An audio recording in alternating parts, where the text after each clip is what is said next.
Ce que vous avez devant vous s'appelle Dame Amazone.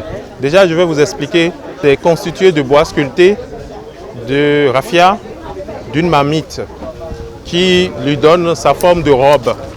Alors, ce travail a été pensé par rapport aux Amazones, mais c'est un lien entre le passé, le présent et le futur.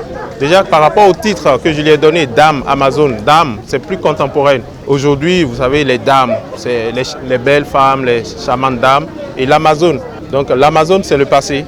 L'histoire des Amazones, je le ramène à l'histoire actuelle de nos femmes, de nos vaillantes mères qui se lèvent tous les matins, qui doivent entretenir la famille, qui sont au marché, qui sont au moulin, qui vont traverser des kilomètres pour aller chercher de l'eau. Et quand vous voyez tout ce que les Amazones ont vécu, parce qu'aujourd'hui on dit, quand on parle d'Amazones, on parle de femmes guerrières, mais les femmes actuelles, nos chères mères, c'est pareil.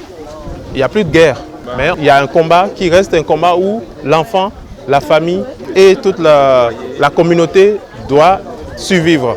Et donc, c'est le rôle que jouent ces femmes. C'est pour ça que cette pièce s'appelle Dame Amazone. Mais le raffia, pourquoi le raffia? Le raffia, c'est tout simplement, avant l'arrivée du coton, c'était avec ça qu'on confectionnait des tenues. Les gens s'habillaient en raffia. Et les princesses étaient en raffia.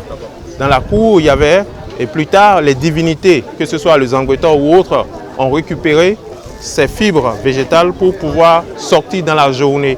Et donc, il y a un symbolisme dans le raffia que nous n'en avons plus. Et donc, c'est toujours, je pars dans nos histoires pour pouvoir créer quelque chose qui restera aujourd'hui et pour demain. C'est pour ça que j'ai habillé ma charmante dame Amazone de raffia et elle la porte fièrement. Si vous regardez, elle sourit même, elle a un joli sourire et un regard qui vous fixe. Quand vous êtes malade, la première personne qui vient à vos chevet, ce n'est pas votre père, hein, c'est déjà la mère. Et donc, ce combat de garder la famille, de nourrir la famille, de porter, de lever les enfants et de les amener loin, c'est les femmes, c'est nos mères qui le font. Et donc, pour moi, ils ont le titre d'Amazone. On pourrait dire l'Amazone des temps modernes. C'est pour ça que j'ai rajouté Dame Amazone. Donc c'est ça, le lien entre les Amazones jadis de Guézo jusqu'au Béhanzin et puis nos femmes, nos mères d'aujourd'hui, nos sœurs aussi.